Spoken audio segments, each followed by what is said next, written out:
Saludos, mis hermanos y amigos.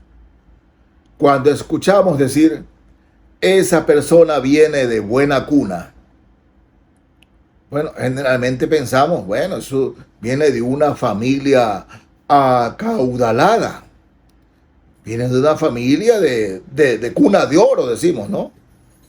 Y en realidad mm, hay que dudar de ese término.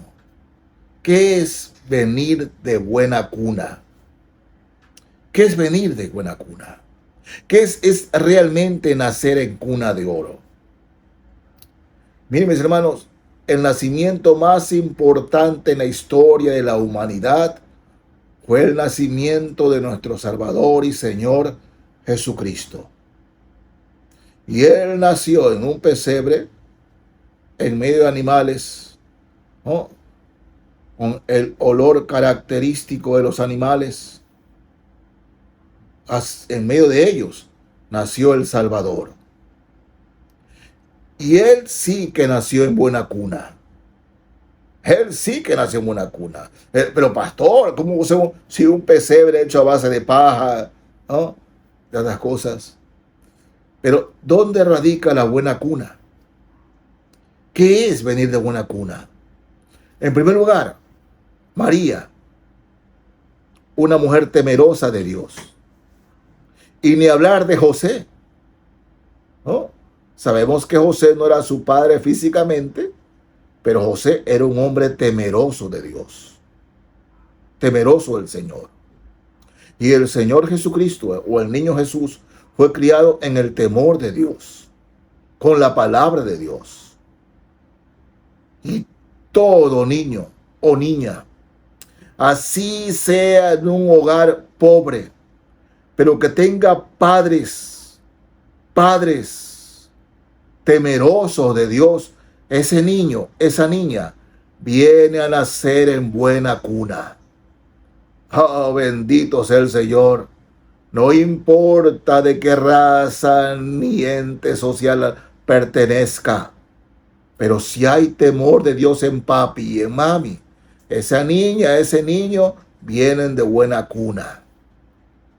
Aún con las madres solteras, mujeres que se equivocaron y creyeron en falsas promesas y de repente ahora son madres solteras, pero son madres que han venido delante de Dios y han puesto a su hijo o a su hija en manos del Señor. Lo ideal sería que papá esté allí, pero si no está, bueno, mi hermana, usted cuenta con el Padre Celestial y cría a esa niña, a ese niño en el temor de Dios para que usted también pueda decir, mi hija, mi hijo, vienen de buena cuna porque nacieron y fueron criados en el temor de Dios. Vemos a muchos hijos de la supuesta cuna de oro, ¿no? Gente de mucho dinero y todo, y vemos cómo están metidos en negocios turbios, en droga, suciedades tremendas. ¿Cómo se puede decir que vienen de buena cuna sin ningún temor de Dios? No. Jesús vino de buena cuna. Y aquel niño o niña que nacen en medio de un hogar cristiano vienen de buena cuna. Eso es buena cuna. Padres que le inculcan temor de Dios y el respeto al Señor y el amar a Cristo. Y esos hijos pasan también a ser, además de hijos de los creyentes, también hijos de Dios. Ustedes saben que Dios no tiene nietos, solo tiene hijos. Y lo hermoso es cuando los hijos crecen y quieren seguir el amor de Cristo que le inculcaron sus padres. Amar al Señor, temer al Señor, obedecer al Señor, seguir al Señor. Eso es en realidad buena cuna. Buena cuna. Pero cuidado. Debemos seguir algunos consejos de la palabra. Y Salomón tiene mucho que decirnos en cuanto a la buena cuna. Vámonos a Proverbios, capítulo 13 de Proverbios. Voy a leer el verso 24. Proverbios, capítulo 13, el verso 24. Dice así la palabra del Señor: el que detiene el castigo, a su hijo aborrece, mas el que lo ama, desde temprano lo corrige. Me decía un viejo pastor, o pastor viejo, ya hace muchos años, decía, oh, una nalgadita temprana evita una espalda señalada. Así, ¿no? Una nalgadita temprana, oh sí, e impide más adelante una espalda señalada. Pero pastor, el castigo físico, miren mis hermanos, el que detiene el castigo a su hija aborrece. Se puede creer que usted dice, no, yo amo a mi hijo, yo amo a mi niña, yo no lo voy a castigar. Miremos cómo está la juventud ahora, por falta de castigo y falta de disciplina. La psicología y la psiquiatría desde los años 80 vienen diciendo de que no hay que disciplinar, que no hay que dejar hacer. Y la sociedad está cegando lo que sembró. A todo nivel. A todo nivel. Una juventud desenfrenada que solo piensa en sexo, alcohol y drogas. Es producto de lo que se sembró en los 80 y se está cosechando en estos años. Dios tenga misericordia de nosotros, de esta sociedad. Por eso es que la palabra de Dios debe ser enseñada con fuerza y la predicación con insistencia. Porque, mis hermanos, hay que enseñar la palabra. Y aquí la Sagrada Escritura nos dice que el que detiene el castigo a su hijo aborrece, mas el que verdaderamente lo ama, desde temprano lo corrige. Desde temprano lo corrige. Miren, 20:30 del mismo libro de Proverbios. Lo que dice aquí. Dice, los azotes que hieren, fíjense mis hermanos, son medicina para el malo y el castigo purifica el corazón. Los azotes que hieren son medicina para el malo y el castigo purifica el corazón. Bendito sea el Señor. Así es. Así es. Cuando un niño o una niña saben que hay alguien que los disciplina, llegan a amar al que los disciplina. Pero con los años, sin disciplina, bendito sea el Señor. Sigamos en Proverbios. Ahora el capítulo 29 de Proverbios. Voy a leer el verso 17. Proverbios 29, 17. Miren, y esto es una petición de la palabra y una promesa que nos da la palabra del Señor. Proverbios 29, 17 dice, corrige a tu hijo y te dará descanso y dará alegría a tu alma. Qué preciosa promesa que nos hace el Señor aquí. Dice, corrige a tu hijo y te dará descanso y dará alegría a tu alma. Se los digo del lado contrario. Si usted no corrige a su hijo, ¿qué pasará? Hay padres que todavía están manteniendo a sus hijos de 30, 40, 50 años. Viven del dinero de papá, de mamá, de la pensión de papá, de mamá. ¿Por qué? Porque no corrigieron a sus hijos y se acostumbraron a la vagancia, al no trabajar.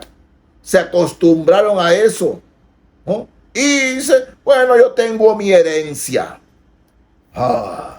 Pero el autor sagrado, mis hermanos, dice, corrige a tu hijo y te dará descanso. Y ese papá y mamá, 80 años, con 90 años, todavía dándole de comer al hijo o a la hija, todavía le dan. No tienen descanso. No tienen descanso. Y no tienen alegría en su alma. Cuando papá y mamá ya deben disfrutar del tiempo que trabajaron, del tiempo que se esforzaron, del tiempo que dieron todo. Todo dieron.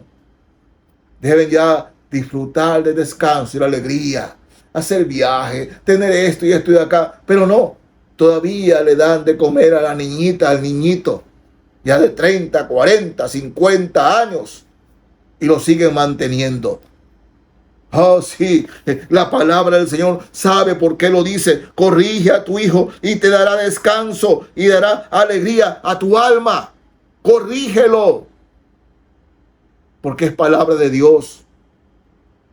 No lo corrija según el mundo, no, corríjalo en el Señor, con la palabra de Dios y con firmeza, con firmeza. ¿Se acuerdan de los hijos de Elí? ¿Se acuerdan cómo el Señor castigó a los hijos de Elí y al mismo Elí? ¿Por qué? Y el Señor le explica: mira Elí, yo castigo a tus hijos y te castigo a ti, porque tus hijos han andado haciendo lo malo y tú no los has estorbado.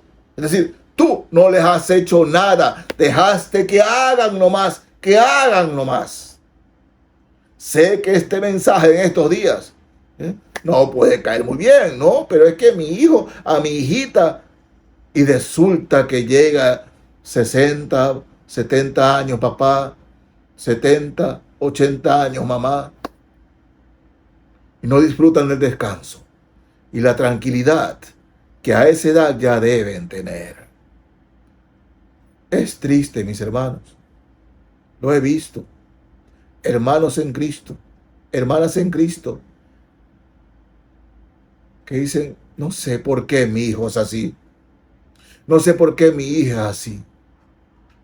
Pues yo sí sé, porque en su momento no lo corrigieron. Oh, sí, se dejaron llevar por el falso amor. El falso amor es: no hay que hacerle nada. Déjalo que haga nomás. Déjalo que haga. Y se cosecha lo que siembra. Lo que se siembra, se cosecha. Por eso, mis hermanos, los que tienen aún niños pequeños, en el amor de Cristo, en el amor de Dios, la misma palabra de Dios dice: ¿quién es? O mejor leamos Hebreos capítulo 12 de Hebreos 12. Leo desde el verso 5. Hebreos 12 desde el verso 5. Dice así: y habéis ya olvidado la exhortación que como a hijos se os dirige, diciendo: hijo mío, no menosprecies la disciplina del Señor, ni desmayes cuando eres reprendido por él. Porque el Señor al que ama disciplina y azota a todo aquel que recibe por hijo. Y si soportáis la disciplina, Dios os trata como a hijos. Porque, ¿qué hijo es aquel a quien el Padre no disciplina? Pero si se os deja sin disciplina, de la cual todos han sido participantes, entonces sois bastardos y no hijos. Oh, sí, el Señor es fuerte aquí. Pero aquí vale la pregunta: ¿qué hijo, qué clase de hijo es aquel a quien el Padre no disciplina? ¿Qué hijo? ¿Un hijo que más tarde le va a intentar pegar? ¿Una hija que más tarde la va a insultar y la va a menospreciar? La palabra de Dios, aún en este siglo XXI, sí, siglo XXI, sigue siendo la misma. Cielos y tierra pasarán, mas mi palabra no pasará, dice el Señor. Jesucristo es el mismo ayer, hoy y por los siglos. Su palabra sigue intacta. Y su amor también. Y el amor de Cristo, cuando ve que nos estamos desviando, el Señor nos vuelve y a veces nos da fuerte, nos disciplina para que no nos salgamos del camino. O para que volvamos al camino. Nuestro Padre Celestial nos disciplina porque nos ama. Nos disciplina porque nos ama. De la misma manera, Él es el modelo a nuestros hijos. ¿Qué clase de hijo es a quien el Padre no disciplina? El hijo que te va a causar dolor. El hijo que te va a hacer daño. El hijo que no te dará descanso. Ese es el que no disciplinas. Pero si en el amor de Cristo lo disciplina, Ese hijo te dará descanso. Ese hijo te dará alegría. Ese hijo lo llevarás al cielo. Te irás tú. Será papá, será mamá. Y más adelante la familia se reunirá en el cielo. Pero lastimosamente en el cielo hay muchos padres que no ven llegar a sus hijos allá, porque sin disciplina se fueron al infierno. Dios no quiere eso. Pero padres, ustedes tienen la palabra. Dios los bendiga, mis hermanos y amigos. Amén.